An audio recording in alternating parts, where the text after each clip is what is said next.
بسم اللہ الرحمن الرحیم۔ السلام علیکم۔ سابق وزیر اعظم عمران خان کو جب تحریک عدم اعتماد کے ذریعے حکومت سے الگ کیا گیا تھا تو اس وقت سے ایک تاثر دیا جا رہا تھا کہ اب عمران خان کبھی وزیر اعظم نہیں بن سکتے، تحریک انصاف پلٹ کر نہیں آ سکتی، لیکن اب عمران خان آ رہا ہے۔ یہ بڑا ایک واضح پیغام ہے جو اس وقت دیا گیا ہے، اور شہباز شریف اور ان کی حکومت کا بوریا بستر گول ہوتا دکھائی دے رہا ہے۔ اس وقت کی جو تازہ ترین ڈیولپمنٹس ہیں انہوں نے ایوان اقتدار کو ہلا کے رکھ دیا ہے۔ اب عمران خان سے کس طرح حکومت اور طاقتور حلقے فیس 7 لینے کی کوشش کر رہے ہیں، اور اس دوران جو تحریک انصاف کی سیکنڈ لیڈرشپ ہے، اس سیکنڈ لائن لیڈرشپ کا جو رول ہے وہ بہت اہمیت اختیار کر گیا ہے۔ وہ کس طریقے سے معاملات کو تحریک انصاف کی عزت اور وقار کے ساتھ جو ہے وہ آگے بڑھا سکتے ہیں، اس ساری جو لیٹسٹ صورتحال ہے اس پر ہم اس ویڈیو کے اندر بات کریں گے۔ امید ہے ویڈیو آپ سماعت کریں گے اور ہمیشہ کی طرح اپنے قیمتی فیڈ بیک سے ضرور آگاہ کریں گے۔ جس وقت عمران خان کو اقتدار سے علیحدہ کیا گیا تو آپ کو علم ہے ایک سائفر کا ذکر ہوتا ہے، اور بیسیکلی پاکستان کے اندر سے، جیسے مولانا فضل الرحمان نے بتایا تھا کہ جنرل فیض حمید اور جنرل ریٹائر باجوہ، ان کی تمام ان بڑے جو سٹیک ہولڈرز تھے اس وقت، پی ڈی ایم جو ٹولہ تھا، ان کے ساتھ ملاقات ہوئی تھی، اور شاید اس وقت کی اسٹیبلشمنٹ عمران خان کو اقتدار سے ہٹانا چاہتی تھی۔ روس کا جو دورہ ہے اس نے اس تابوت کے اندر آخری کیل ٹھونکا، لیکن جس طرح عوام نے رد عمل کا اظہار کیا اور دوسرے ہی دن جس طرح لاکھوں پاکستانی سڑکوں پر نکل آئے، انہوں نے ایک تاریخ رقم کی اور بتایا کہ ہم عمران خان کو اس طرح اقتدار سے علیحدہ کرنے کے حق میں نہیں ہیں۔ لیکن بہرحال پی ڈی ایم کی حکومت آئی اور اس کے بعد ہم نے دیکھا عدالتیں جو ہے انہوں نے ایک اپنا رول پلے کیا۔ آدھی رات کو عدالتیں کھلی اور مرحلہ وار جو ہے وہ جب استعفے دیے گئے قومی اسمبلی اور صوبائی اسمبلیوں سے، تو اس وقت تحریک انصاف کو یہ توقع تھی کہ آئین کے مطابق 90 دنوں میں انتخابات ہوں گے، ان کی مقبولیت ہے، وہ پہلے یہاں سے الیکشن صوبائی اسمبلیوں سے جیتیں گے، پنجاب اور خیبر پختونخوا سے، اور اس کے بعد جو وفاق کے الیکشن ہوں گے تو اس کے اندر بھی وہ کلین سویپ کر جائیں گے۔ لیکن دوسری طرف بھی جو ہے ان کو ٹکر دی گئی اور وہ 90 دنوں میں الیکشنز نہیں ہوئے۔ آہستہ آہستہ عدلیہ بھی کمزور ہوتی گئی، پاکستان کا کوئی ادارہ بھی طاقتور حلقوں کے سامنے کھڑا ہونے کی پوزیشن میں نہیں رہا۔ لیکن اب آپ دیکھیے کہ ایک ہی کسی بھی جماعت کے پاس رائٹ ہوتا ہے کہ وہ پرامن طور پر پروٹیسٹ کریں، لیکن 9 مئی کے واقعات کے تناظر میں جس طرح گرفتاریاں ہوئیں، جس طرح لوگوں کے گھروں کے اندر ہمارے اہلکار گھسے، اور پھر چادر چار دیواری کا نہ صرف تقدس پامال ہوا بلکہ ایسی سٹوریاں ہیں جو ابھی پاکستان کے وہ حالات نہیں ہیں، یا اتنی آپ سمجھیں جرت نہیں ہے کہ پاکستان کے اندر جس نے رہنا ہے وہ ساری صورتحال جس طرح کی لوگوں کے ساتھ جو کچھ ہوا وہ اس تناظر کے اندر بتایا جائے۔ لیکن آخری جب ہم نے دیکھا کہ 26 نومبر کو پرامن پروٹیسٹ تھا، لیکن اس کو جگہ جگہ رکاوٹیں ڈالی گئی، ایک تصادم کریٹ کیا گیا، اور پھر 26 نومبر کو ڈی چوک پر جو کچھ ہوا یہ پاکستان کی تاریخ کا ایک سیاہ باب ہے۔ یہ سارا پس منظر بیان کرنے کا مقصد یہ ہے کہ وہ امریکہ، جو بائیڈن انتظامیہ جو اس موجودہ حکومت کو شہ دے رہی تھی اور جو بتا رہے تھے کہ یہ عمران خان آپ کے مفادات کے لیے بڑا خطرہ ہے پاکستان کے اندر، اس کا اقتدار سے علیحدہ رہنا ہے، اسی کے اندر امریکہ کی بھی بہتری ہے، افغانستان سے امریکہ چونکہ جا چکے ہے، اب اس کے اس طرح کے کنسرنز نہیں ہیں، لیکن چائنا کے ساتھ پاکستان کی جو ریلیشن شپ ہے اس کی بنیاد پر امریکہ کے لیے پاکستان ہمیشہ سے نہ صرف عام رہا ہے بلکہ عام رہے گا۔ تھوڑا بہت پہلے سے فرق جو ہے وہ ضرور پڑتا ہے۔ اب ایک طرف یہ دعوے کیے گئے کہ عمران خان نے خارجہ تعلقات خراب کر دی ہیں، عمران خان نے جو ہے وہ مہنگائی بہت کر دی ہے، بے روزگاری بڑھ گئی ہے، جو ہے وہ پاکستان کے اندر سرمایہ کاری نہیں ہو رہی، جبکہ اس وقت ان کو ہٹانے کا مطلب یہ ہے کہ ہم پاکستان کو ڈیفالٹ سے بچا رہے ہیں۔ لیکن پھر کیا ہوا؟ پاکستان کو مزید قرضوں کے اندر جکڑ دیا گیا، انڈسٹری تباہ ہو گئی، سرمایہ کاری تباہ ہوئی، کسان بدحال ہو گیا، جو ملازمین ہیں وہ سڑکوں پر ہیں، اور ایک ہی کام یہ موجودہ جو رجیم ہے وہ کر رہی ہے، اپنی جو تنخواہیں ہیں، مراعات ہیں، اس کے اندر انہوں نے اضافہ کیا ہے۔ یعنی آپ قوم سے قربانی مانگی ہے، لیکن خود اپنے عللوں تللوں کے اندر جو ہے وہ پاکستان کا خزانہ بڑی بے رحمی کے ساتھ لٹایا جا رہا ہے۔ اب بین الاقوامی سطح پر تحریک انصاف کی جو ایکٹیویٹیز تھیں ان کو پہلے تو نارمل لیا گیا، لیکن جس طرح ڈونلڈ ٹرمپ امریکہ کے نئے صدر منتخب ہوئے ہیں اس کے بعد یکسر صورتحال جو ہے وہ تبدیل ہو گئی ہے۔ حکومت اور طاقتور حلقے اس وقت بہت ہی مشکلات کا شکار دکھائی دیتے ہیں۔ پاکستان کی جو عوام ہے وہ عمران خان کے ساتھ کھڑی ہے، جو کہ اس وقت ڈیالہ جیل کے اندر قید ہے۔ فوجی عدالتوں سے 25 لوگوں کو سزا سنائی گئی، جبکہ باقی جو لوگ ہیں 60 کے قریب وہ بھی فوجی تحویل کے اندر ہے، ان کو بھی مرلہ وار سزائیں سنائی جائیں گی۔ پاکستان کا جو یہ اقدام یہاں پہ فوجی عدالتوں کے ذریعے سزا کا ہوا ہے، اس نے مزید بین الاقوامی سطح پر پاکستان پر بڑا پریشر کریٹ کیا ہے۔ یورپی یونین نے اس کو کنڈیم کیا، اس کے بعد یو کے جو پارلیمنٹیرین ہیں انہوں نے اس کو کنڈیم کیا، اور اب امریکہ نے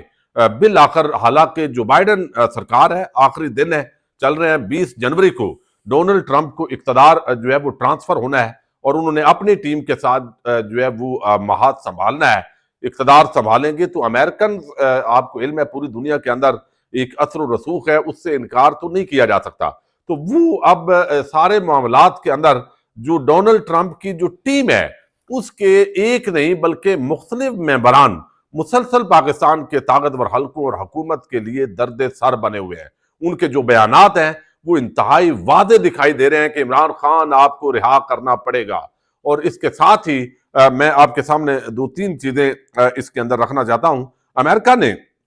جو رات کو سٹیٹمنٹ جاری کی، یعنی وہاں چونکہ دن تھا، اور انہوں نے بھی فوجی عدالتوں کے اندر جو 25 سویلینز ہیں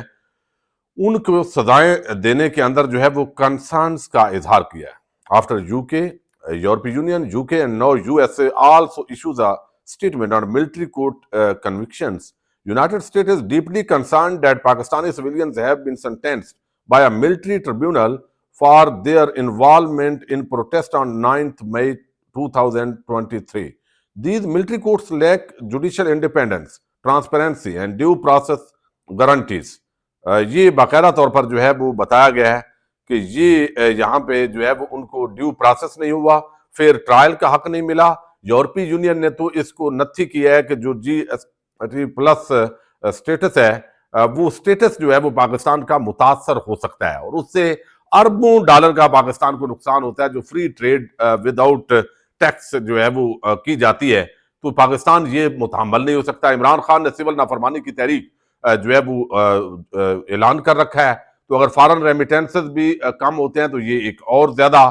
پریشر ہے، جبکہ مذاکرات جو ہے وہ شروع کر دیے گئے ہیں۔ اب مذاکرات کے اندر بظاہر حکومت یہ بتا رہی ہے، اچھل کود رہی ہے کہ یہ تو تحریک انصاف کے جو لوگ ہیں، جو باہر بیٹھی ہوئی لیڈرشپ ہے، یقیناً ان کے اندر بھی ایک خوف ہے۔ بیرسٹر گور ہوں، سلمان اکرم راجہ ہوں یا دیگر ہوں، وہ خوف کا شکار ہیں۔ ان کو یقیناً دھمکایا بھی جاتا ہوگا، ان کو بتایا جاتا ہوگا بھئی آپ کو بھی اٹھا لیں گے، تو وہ اس تناظر کے اندر ان کو بہت زیادہ جلدی تھی پریشرائز کر کے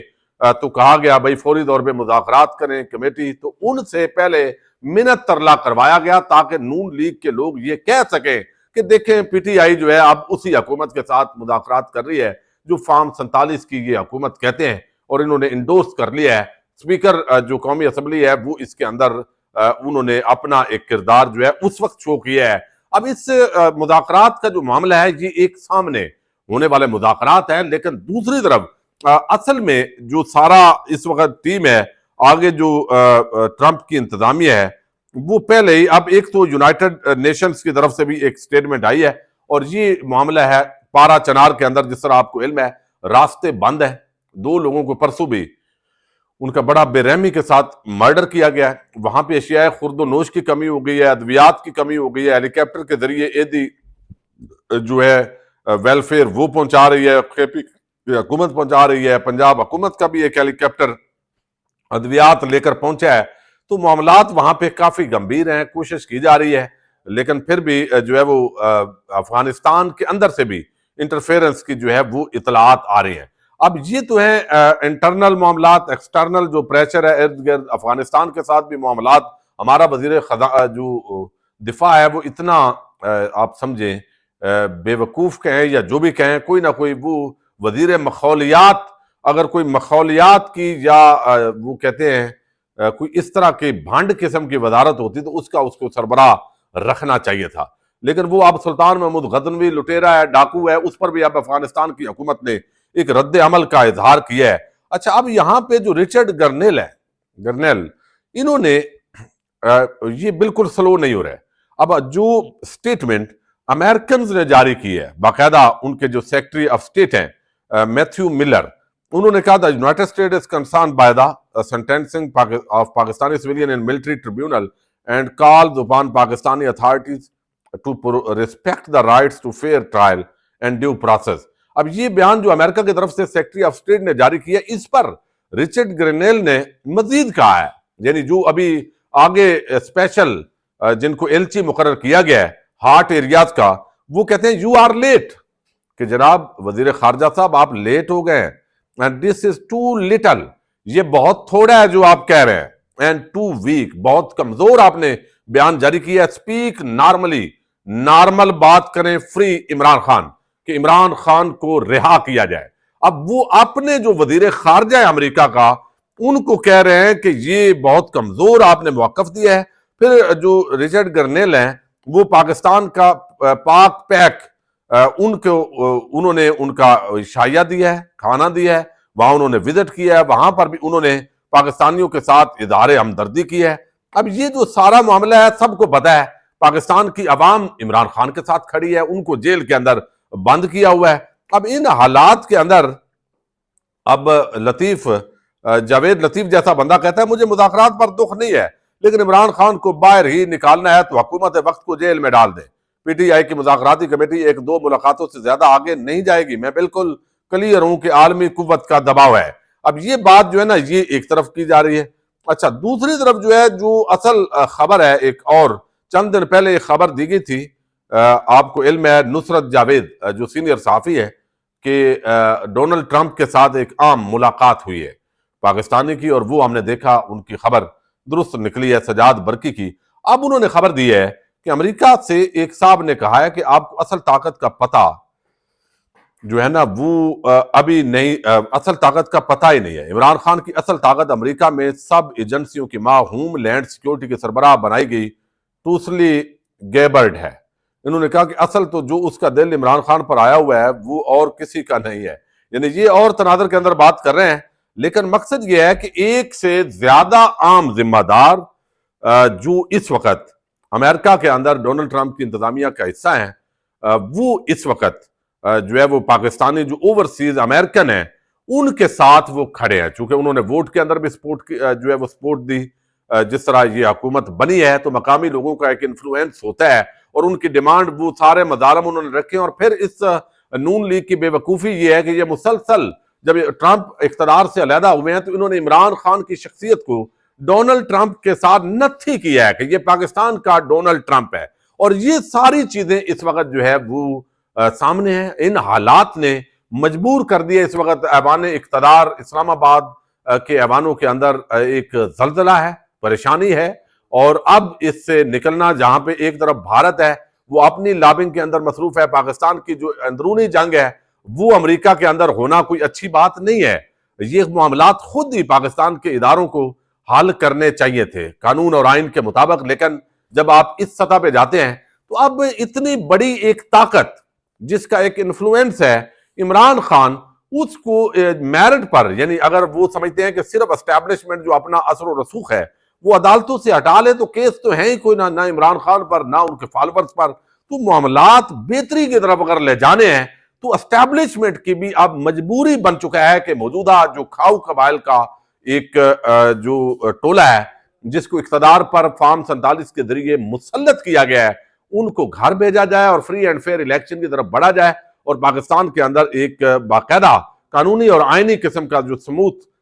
کام ہے وہ حکومت کے اندر ہو۔ تو عمران خان کی جو واپسی ہے اب وہ بالکل یقینی اس لیے ہے کہ عوام اس کے ساتھ ہے، اور باقی جو پریشر ہے وہ جب ہٹتا جائے گا تو عمران خان کو اقتدار میں آنے سے نہیں روکا جا سکے گا۔ لیکن اب اصل میں فیس سیونگ لینے کی کوشش کی جا رہی ہے، اور وہ کوششیں جاری رہیں گی تاکہ عمران خان آئیں، کچھ یقین دہانی ہے کہ کسی کو ڈسمس نہ کریں، کسی کو ہٹائے نہیں، سخت قسم کا احتساب نہ کریں۔ تو ان معاملات کے اندر بغیر ایسا جو ہے وہ معاملات پھنسے ہوئے ہیں، اور یہ تاثر بھی دینا ہے کہ بھئی ہم امریکہ سے نہیں ڈرے، ہم کسی سے نہیں ڈرے، ہم تو روٹین کے مطابق یہ سارے معاملات کر رہے ہیں، پہلے سیاسی قیدیوں کی رہائی اور بعد میں عمران خان کی رہائی ہوگی، تو اس سے ایک فیس 7 بھی جو ہے وہ اس موجودہ پنڈی اور اسلام آباد کو ملے گی۔ اب دیکھتے ہیں مزید اس پر کیا رد عمل آتا ہے، چونکہ ریاست کی طرف سے فی الحال کوئی خاص رد عمل جو ہے وہ نہیں آ رہا۔ پاکستان زندہ باد۔